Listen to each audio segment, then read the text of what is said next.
बिस्मिल्लाहिर्रहमानिर्रहीम। अस्सलाम वालेकुम। आज का मेन टॉपिक शुरू करने से पहले हम एनहाइड्रोबायोसिस को देख लें। एनहाइड्रोबायोसिस में एनहाइड्रो का मतलब है विदाउट वाटर और बायोसिस में मोड ऑफ लाइफ, यानी एनहाइड्रोबायोसिस मींस लाइफ विदाउट वाटर। ये एक डीप स्लीप स्टेट है, यानी कि ये डॉर्मेंट स्टेट है, जो कि टाइनी लिविंग ऑर्गेनिजम्स जो हैं वो एक्सट्रीम ड्राई टाइम को गुजारने के लिए लेते हैं। जिस वक्त एक्सट्रीम ड्राई टाइम होता है तो ये अपना बॉडी का वाटर लूज करते हैं, श्रिंक हो जाते हैं। वाटर का मेटाबॉलिज्म इंतहाई स्लो हो जाता है, इतना स्लो कि रिकॉर्डेबल नहीं रहता। मूवमेंट बंद कर देते हैं और इनके लाइफ साइंस भी पॉज हो जाते हैं, वक्ती तौर पर बंद हो जाते हैं। और लेकिन जब इनको पानी मिलता है तो ये पिकअप होते हैं, पॉपअप होते हैं, अपना नॉर्मल साइज अटेन करते हैं और नॉर्मल लाइफ गुजारना शुरू करते हैं। एग्जाम्पल इसकी कुछ इन्वर्टिब्रेट्स में है, जैसे टार्डिग्रेड है। टार्डिग्रेड फाइलम टार्डिग्रेडा से बिलोंग करते हैं। इनको वाटर बियर्स भी कहते हैं और वाटर पिगलेट्स भी कहते हैं। ये भी इसी तरह की डॉर्मेंट स्टेट में जाते हैं और तमाम बॉडी का वाटर लूज करते हैं और लाइफ साइंस को पॉज कर लेते हैं। लेकिन जब भी इनको चाहे साल ही गुजर जाएं, साल ही गुजर जाएं, लेकिन जब भी इनको वाटर मिलता है तो ये अपनी एक्टिव लाइफ को दोबारा से शुरू कर लेते हैं। तो एनहाइड्रोबायोसिस शॉर्ट आंसर आपको लिखना होगा, क्योंकि शॉर्ट में ये आता है, तो 2 मार्क्स के लिए इतना मटेरियल एनफ है। अब चलते हैं आज के मेन टॉपिक की तरफ, that is the nature of excretory products in relation to habitat.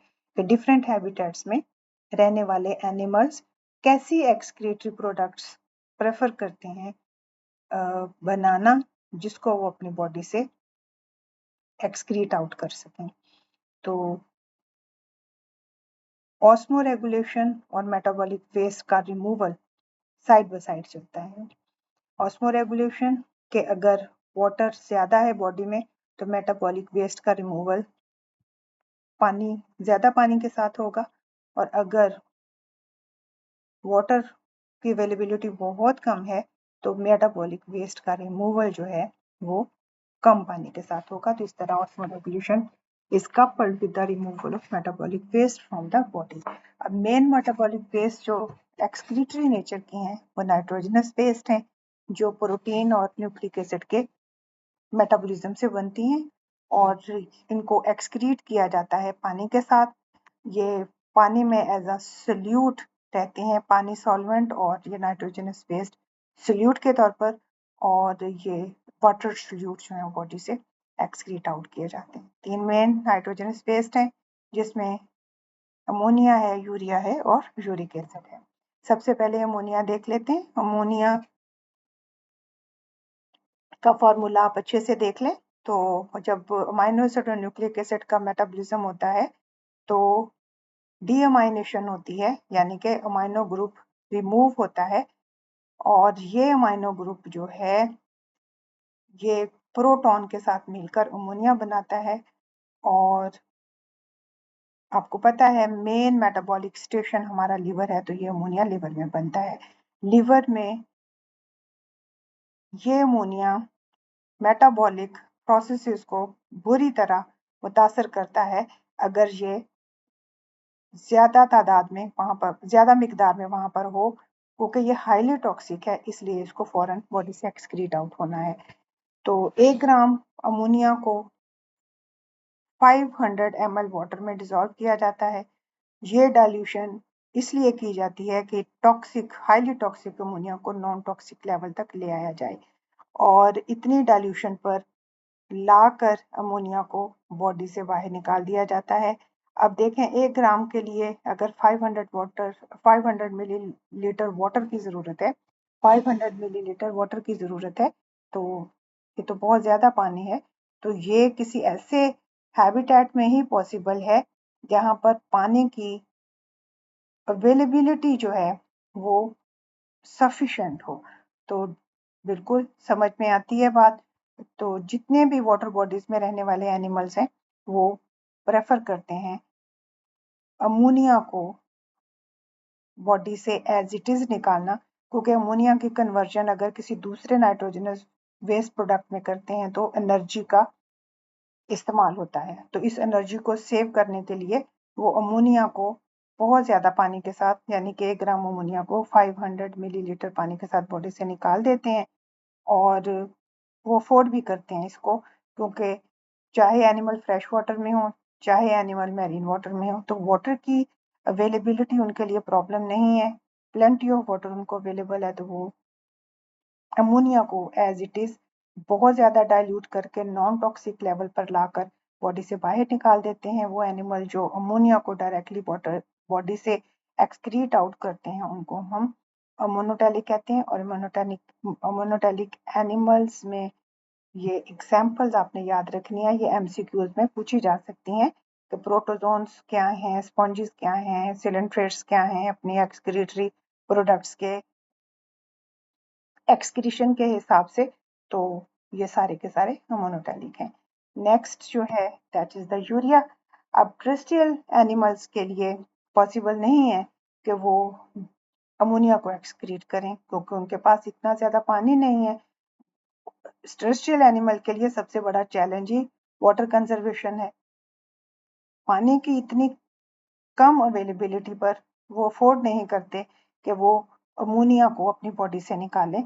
तो वो क्या करते हैं, वो अमोनिया को यूरिया में कन्वर्ट कर लेते हैं। लिवर में अमोनिया बनता है, तो वहीं पर यूरिया साइकिल अमोनिया को यूरिया में कन्वर्ट कर देता है और ब्लड सर्कुलेशन इस यूरिया को किडनीज तक ले जाती है और किडनी इसको एक्सक्रीट आउट कर देते हैं। यूरिया अमोनिया से कम टॉक्सिक है, फिर भी 1 ग्राम यूरिया 50 ml वाटर के साथ डाइल्यूट किया जाता है, तो ये मजीद नॉन टॉक्सिक हो जाता है। एनिमल जो यूरिया को एक्सक्रीट करते हैं मेजर नाइट्रोजनस वेस्ट के तौर पर, उनको हम यूरियोटैलिक कहते हैं। और एग्जाम्पल इसके मैमल्स हैं, एडल्ट एम्फीबियंस हैं और कार्टिलेजिनस फिशेस हैं।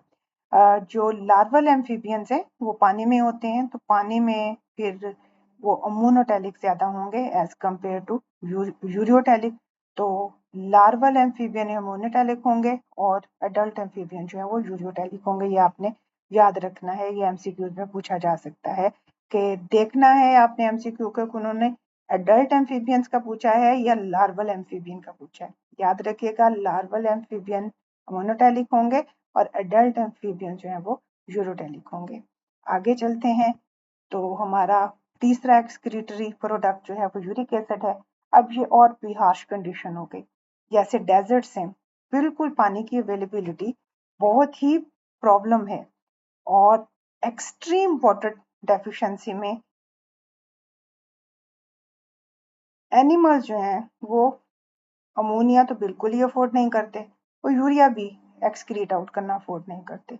तो वो क्या करते हैं, वो यूरिक एसिड बना लेते हैं अमोनिया से।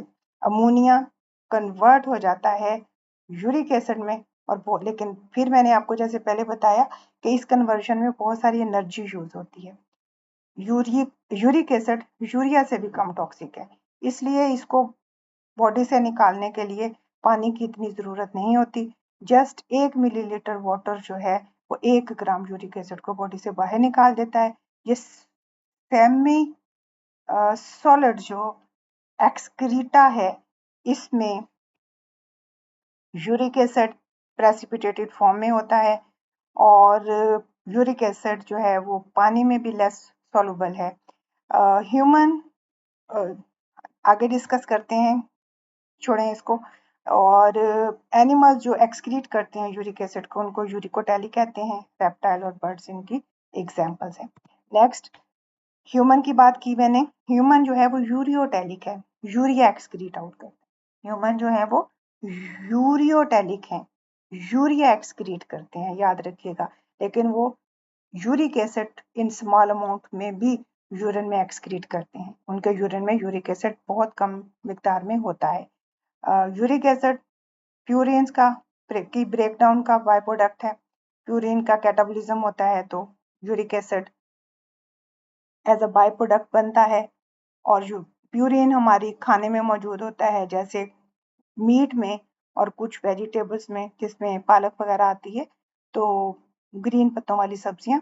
तो यूरिक एसिड जो है वो भी लिवर में बनता है, और हेल्दी इंडिविजुअल में यूरिक एसिड जो है वो यूरिन के थ्रू बहुत स्मॉल क्वांटिटी में एक्सक्रीट आउट हो जाता है। लेकिन अगर ये बहुत एक्सेस क्वांटिटी में ब्लड में मौजूद हो या बॉडी में बहुत एक्सेस अमाउंट में बन रहा है तो डेफिनेटली ब्लड में मौजूद होगा, तो फिर ये यूरिक एसिड की क्रिस्टल्स बनाता है, और ये यूरिक एसिड के क्रिस्टल डिपॉजिट होते हैं जोड़ों में, ज्वाइंट्स में और डिफरेंट टिश्यूज में।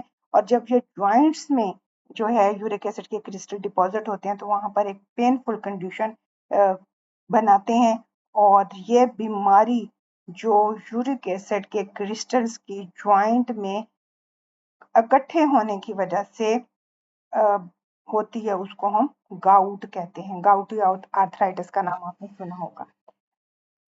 जी, आज के लिए इतना ही, और इंशाल्लाह नेक्स्ट वीडियो जल्द ही अपलोड करूंगी थर्मोरेगुलेशन पर। प्लीज़ चैनल को सब्सक्राइब कीजिएगा, वीडियो को लाइक कीजिएगा और शेयर कीजिएगा। अल्लाह हाफिज़।